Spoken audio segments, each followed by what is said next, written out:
नई बहू की रसोई में आया मायका। अरे सुने ना, सासू माँ का फोन आया था। बोल रही थी कि तुम फोन नहीं उठा रही हो। क्या हुआ, कुछ नाराजगी है क्या? नहीं युग जी, भला अपनी देवी जैसी माँ से मुझे क्या ही नाराजगी हो सकती है। युग जी, माँ ने कई बार फोन तो किया था, लेकिन मैं कामों में इतनी बिजी थी कि फोन नहीं उठा पाई। वैसे क्या बोला माँ ने? कुछ नहीं, बस यही बोल रही थी कि पग फेरी की रस्म हुए 1 महीना होने को आया है और तुम एक बार भी अपने मायके नहीं गई। तुम्हारी माँ को तुम्हारी बहुत याद आ रही है सुनैना। हाँ, माँ की याद तो मुझे भी आ रही है, लेकिन क्या करूँ, घर के कामों से समय ही नहीं बच पाता है जो मैं कहीं और भी जा पाऊँ। और अगर कभी सासू माँ से मायके जाने के बारे में बोलती हूँ तो वो गुस्सा करने लग जाती हैं। बोलती हैं या तो ससुराल संभाल ले या मायके ही चली जा। ऐसा क्या? छोड़ो, माँ की तो आदत है। उनकी बात का बुरा मत माना करो। और सुने ना, अगर तुम मायके नहीं जा सकती हो तो क्या हुआ, मैं तुम्हारा मायका ही यहाँ ले आऊंगा। नहीं नहीं युग जी, यहाँ माँ को लाना सही नहीं रहेगा।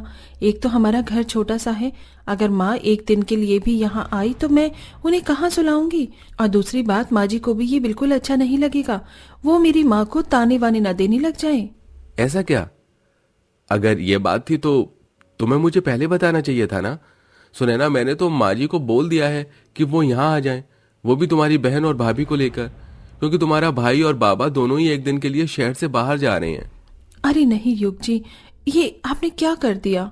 सुनैना ऐसे ही सोचने लगी। उसे अपनी माँ या भाभी से कोई दिक्कत नहीं थी, बल्कि उसे असली डर तो अपनी सास का था। लेकिन अब क्या होने वाला था? सुनैना अपनी माँ के आने से खुश भी थी और दुखी भी। उसने बड़े मन से अपनी माँ और बहन भाभी की पसंद का खाना बनाया और कुछ देर बाद ही वो तीनों सुनैना के मायके आ गईं।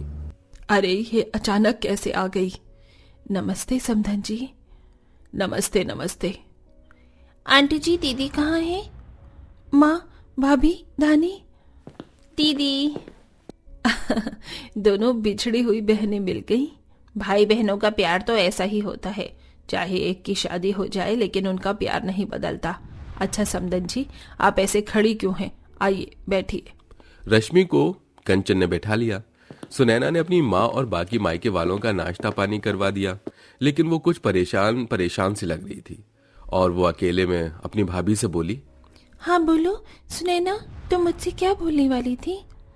भाभी देखो, अब मैं माँ से ये धानी से ये बोलती तो उन्हें अजीब लगता, इसलिए मैं ये बात आपसे बोल रही हूँ। आप भी मेरी ही तरह मेरे मायके की बहू हो। भाभी मैं जानती हूँ कि युग जी आपको कुछ दिनों के लिए रहने को बोलकर आए हैं, लेकिन मेरे ससुराल में आपको रखने के लिए कहीं जगह नहीं है, सिर्फ एक रसोई ही खाली है। लेकिन मैं अपने मायके को रसोई में नहीं रख सकती हूँ, इसलिए भाभी मेरी बात को गलत मत समझना। आप लोग नाश्ते पानी के बाद चली जाना, इसी में मेरी और आपकी भलाई है, वरना मेरी सासू माँ। कोई बात नहीं सुनैना, मैं समझ रही हूँ, तुम ऐसे दुखी मत हो। मैं किसी तरह माँ जी और ननन जी को घर ले जाऊंगी और आप ज्यादा चिंता मत करो।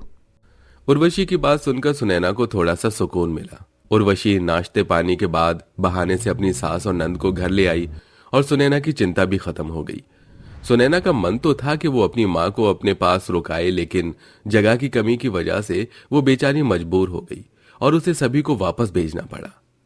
ऐसे ही लगभग 1 महीना गुजर गया। सुनैना को जरा भी अपने मायके जाने और अपने परिवार के साथ वक्त बिताने का समय नहीं मिल पाता था।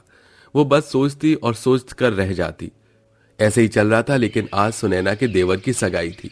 उसके मायके वाले भी सगाई में आए थे। आओ आओ माँ, तुमको देखने को तो मेरी आंखें तरस गईं।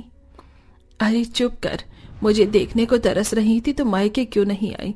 तेरी तो हमने शादी ऐसी की कि तू तो हमारे बारे में बिल्कुल भूल ही गई सुनैना।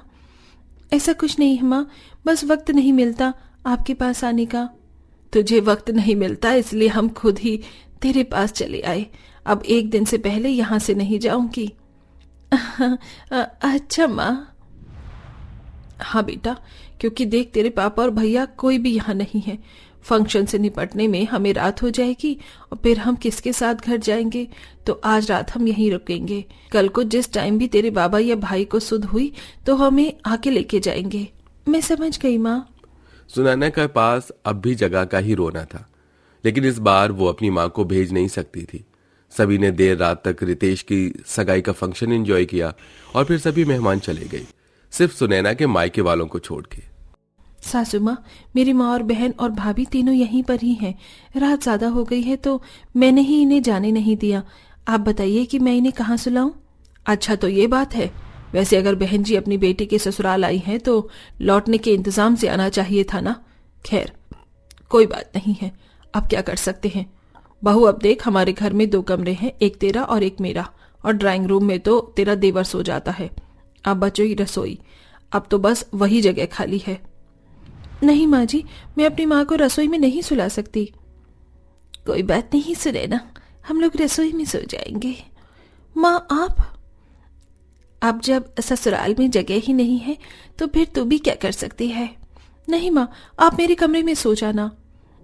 बेटा, तू चाहती है कि तेरी ससुराल में मेरी नजरें नीची हो जाए?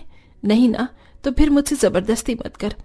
मैं, धानी और उर्वशी हम तीनों रसोई में बिस्तर लगाकर सो जाएंगे। रश्मि की बात से आगे सुनैना कुछ नहीं बोली।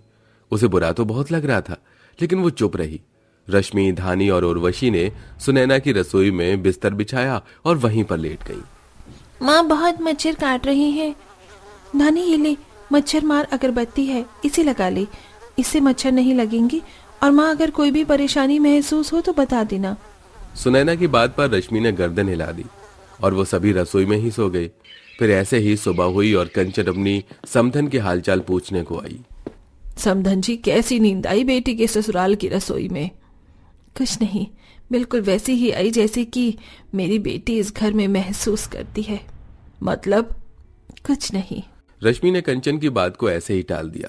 उस दिन रश्मि को वैसे तो घर लौटना था, लेकिन शाम तक भी उसे उसका बेटा या पति लेने नहीं आया।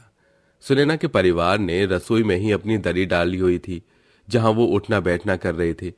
उनकी रसोई में पड़ी लगाने की वजह से कंचन को परेशानी हो रही थी, इसीलिए शाम के वक्त वो भड़क गई और रश्मि से बोली। समधन जी, आपके अंदर अकल की कमी है क्या? अरे, अगर मैंने कुछ नहीं किया तो आप लोग तो मेरी रसोई पर डेरा ही डाल बैठे। अब यहाँ आने में भी सोचना पड़ रहा है। समधन जी, आपके घर में मेरी बेटी तो किचन में ही अच्छी लगती है और उसके मायके वाले से आपको परेशानी हो रही है। क्या मतलब है आपका? आप कहना क्या चाहती हैं? मैं जानती हूँ समधन जी, आपको मेरा यहाँ पर रहना भी अच्छा नहीं लग रहा, लेकिन मैं माँ हूँ, अपनी बेटी से मिलने का मेरा मन करता है, पर आप उसे इतना कामों में उलझाई रखती हैं कि वो बेचारी निकल ही नहीं पाती, तो मजबूरन मुझे यहाँ आना पड़ गया। लेकिन चिंता मत कीजिए समधन जी, हम आपकी परेशानी बढ़ाने को ज्यादा दिन यहाँ नहीं रहेंगे, आज ही अपने घर चले जाएंगे। बस आपसे एक गुजारिश है कि मेरी बेटी को भी कभी कभी मायके भेज दिया कीजिए। अगर आपकी कोई बेटी होती तो आपको शायद मेरी तड़प महसूस होती। रश्मि ऐसे बोलकर धानी और उर्वशी को वहां से ले गई। उसकी बातें कंचन ने नजरअंदाज करनी तो चाहिए, लेकिन वो कर नहीं पाई। उसे एहसास हुआ कि उसने क्या किया था। उस दिन से ही कंचन ने अपना मन बदला और सुनैना को भी कुछ दिनों के लिए मायके भेज दिया। अपनी सास के इस बदलाव से सुनैना को काफी खुशी हुई और रसोई में मायके की तरकीब काम कर गई।